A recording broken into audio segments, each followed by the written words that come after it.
$800 million a month is a huge thing to figure out. And to be honest with you, I was pretty incredulous. I didn't think that I would be able to prove it.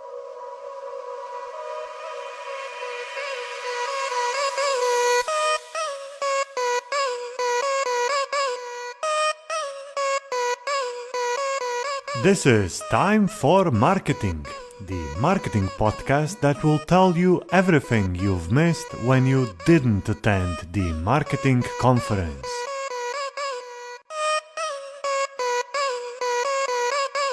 Hello and welcome to the Time for Marketing podcast, the marketing podcast that brings you information from conferences that you have missed or were not able to attend. My name is Peter and I'll be your host. You can, of course, find us everywhere you can find podcasts, and you are, of course, very welcome to go and rate, tell about us to your friends or family or whoever random strangers you meet on the street. Today with me is Mike Roberts, and very glad to have a person that this is a tool that I've been looking at and trying to and wanting to use for a very long time. He's the founder of SpyFu. Mike, hello and welcome to the podcast. Thanks for having me, Peter. How is United States these days, Mike? Oh, it's great. I mean, well, weather-wise, I mean, it couldn't be more beautiful right now. I'm in Phoenix, Arizona. We're having an unseasonably cool spring. Normally it's like 100 degrees right now, and now we're sitting at about 80 degrees, I guess, which is really pretty nice here. All right, that's completely opposite of what we're having. We do have rain, but we want to have the heat because it would be much better up here. But you living in Arizona, I sort of imagine Arizona being the state that has a lot of deserts and where all of the movies from the Wild Wild West were shot. Am I wrong there? There's a lot of movies that westerns that were filmed here, like kind of up in the up a little bit north of Phoenix, and we definitely are the Sonoran Desert. So all of the cactuses, the saguaro cactus with the arms and stuff like that. That's all here.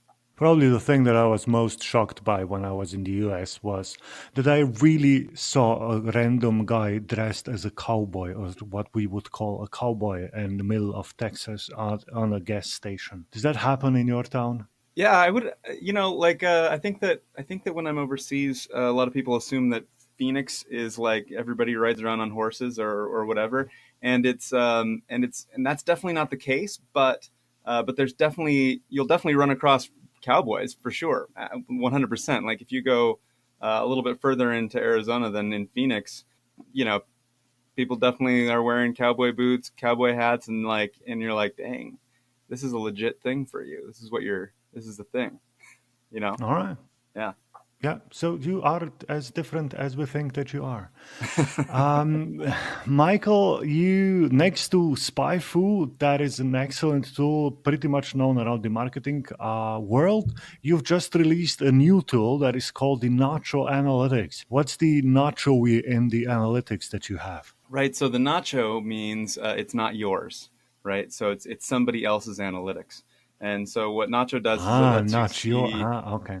Yeah, it lets you see other people's analytics accounts, and we literally deliver it in a Google Analytics account. So it's like in the presentation that I'm talking about here, I actually compared like Amazon's analytics with Walmart's versus Best Buy versus Etsy and REI, and it's not like we're hacking into anyone's Google Analytics account. It's kind of like the first question people ask: is it legal? We're not hacking in. What we have is we've got a bunch of users who have agreed to share their browsing history with us. We anonymize it, remove everything personally identifiable, and then load it into a Google Analytics account. Google also likes me to say that we're not affiliated with them or they don't sponsor us, and we're not the same entity.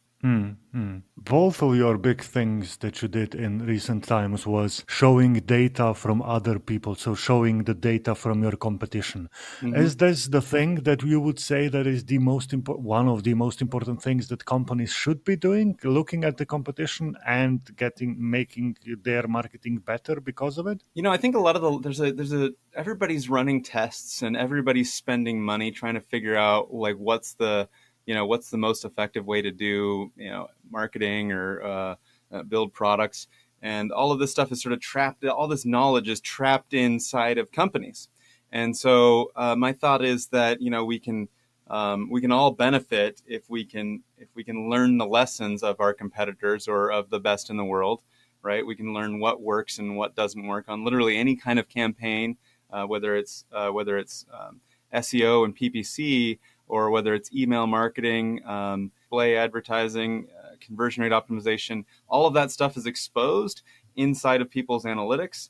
And to me is kind of the holy grail, is being able to see inside of, Amazon or Airbnb or Yelp or any of these major websites. All right, then we'll just go to your presentation that is also looking at one of the competitors, at the biggest competitor of everyone, probably, Amazon, and their 10 billion growth hack that they are using and people should be using too. This is the presentation that you had at the Content Marketing Conference this year, right? Yep. So without further ado, these are your 5 minutes, Mike. Sure. So in my presentation, I used Nacho to discover this huge $10 billion a year growth hack that Amazon uses that none of their competitors seem to know about. It actually wasn't what I set out to do in this presentation. I actually set out to talk about how people do search when they're on different websites, but I kind of stumbled across it, and it was so compelling. Obviously, like $800 million a month is a huge thing to figure out. And so, to be honest with you, I was pretty incredulous. I didn't think that I would be able to prove it, and I thought that there would be like just something to explain why Amazon's users are doing something, and I wanted to disprove it. So what I did is I compared Amazon to Walmart and Best Buy and Etsy. And when I did, I found that when someone does a search on Amazon, their conversion rate goes from about 2% to about 12%. Now, every page that you go in to a site, your conversion rate is going to go up. That's just sort of a natural law. If you click on, even if you go to their homepage and then you click on like terms of use, your conversion rate is going to continually go up. But that 6x increase is huge. It's out of line with what I would expect to see anywhere. In fact, it's about 2 to 2.5 times bigger conversion rate than anyone else.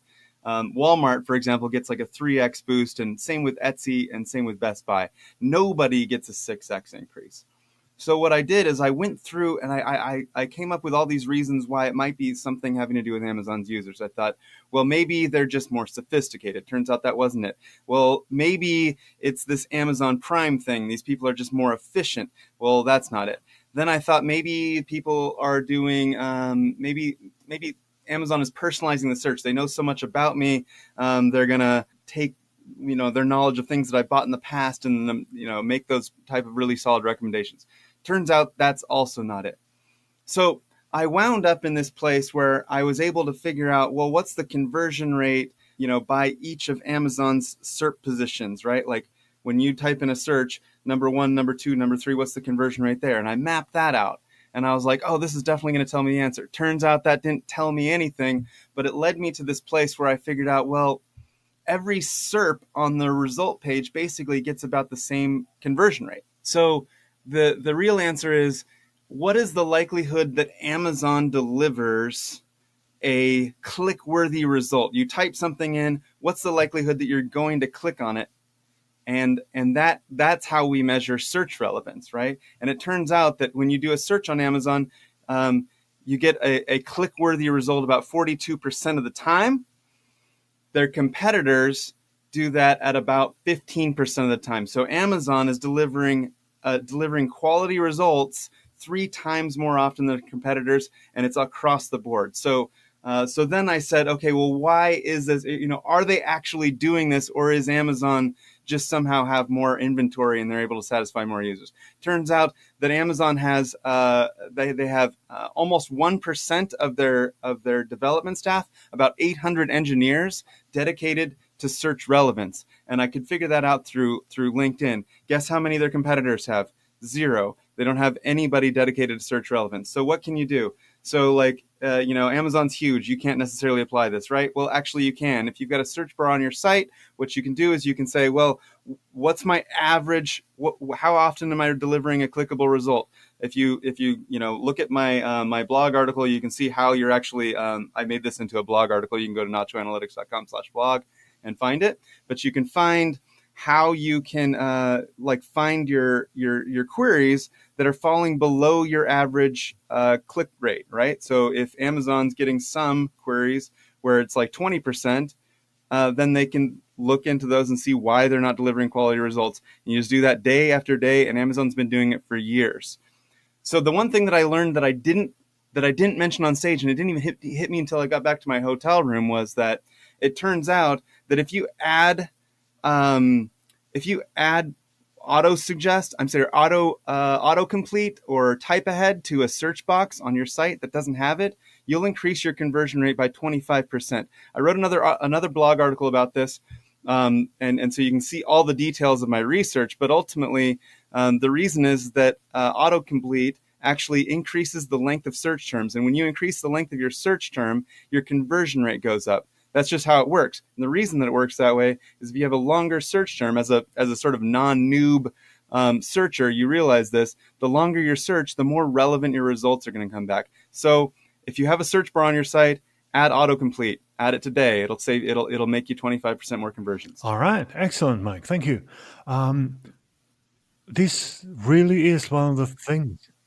That's about as fast as I could do that. No worries. That was, 6 or 7 minutes. So that was excellent time, I must say. I actually had JP Sherman on the podcast. He's from Red Hat, and one of his things that he does for his company is optimizing the internal search. And I was really fascinated by this topic, and I looked into all of this. So if people go to, it was probably episode 11, you can listen to this too. But 800 people in the search team for Amazon. Do we know how many people are in the Google quality team? Does Amazon have a bigger team than Google? I don't know how many people are at Amazon. I imagine that that Google spends a considerable amount of time on quality. Amazon's team is about 800 people. Walmart is actually growing their team, as it turns out. They just started, though, about a year and 4 months or so ago, it looks like. So they've actually made some progress. All right. So they're the only one of those competitors that has some. So search is one of those things that has to be optimized on every e-commerce website, and that can help. Yeah, I think that the idea is that a lot of people think, okay, well, we implemented search, so we've got it, it's done, But the idea is that you're just constantly improving it, and that's what Amazon is engaged in. They basically think of themselves as a search and if nothing else, if you're a website owner, Google Analytics has a built-in tool that allows you to analyze all of these search queries, and it allows you for you to have all of the information on how people are using your search. And usually people just leave it as it comes with their CMS, whatever CMS they're using for their web shop, and they would then just leave it as the default option and not upgrade it. And that's a shame that people shouldn't be doing. I think that oftentimes what you can do is just change the query as it goes in, right? You don't necessarily have to have to change your, right? So somebody types in a query and you realize that query has a different meaning than it might mean when you just do the search. You could just append some parameters to your search. All right. On the back end, like you intercept the search and then change it. Okay, so we have a very big change that people should be doing on their websites, especially on their e-commerce stores. And we have our 15-minute mark that has gone through, so we shouldn't probably go much longer. Mike, what are your plans for the future conferences? Where can people find you, online or offline, if they want to ask you stuff? Where? Sure. So I will be I'll be at Inbound. I'll be at PubCon. I'll probably be at a few other ones, but I don't have my my list in front of me. You can reach me at Mr. Spy, MR Spy on Twitter. I'm Sporktopus on Reddit. Let's see. Oh, you can also reach out to at SpyFu and at Nacho Analytics. So let's go and check Mike's Reddit account and all of his other contents. Mike, thank you very much for being on the podcast and taking the time to tell us what the hack is that Amazon is using and we should be using. Have a great day up there in the US, and have a good night. Thanks a lot.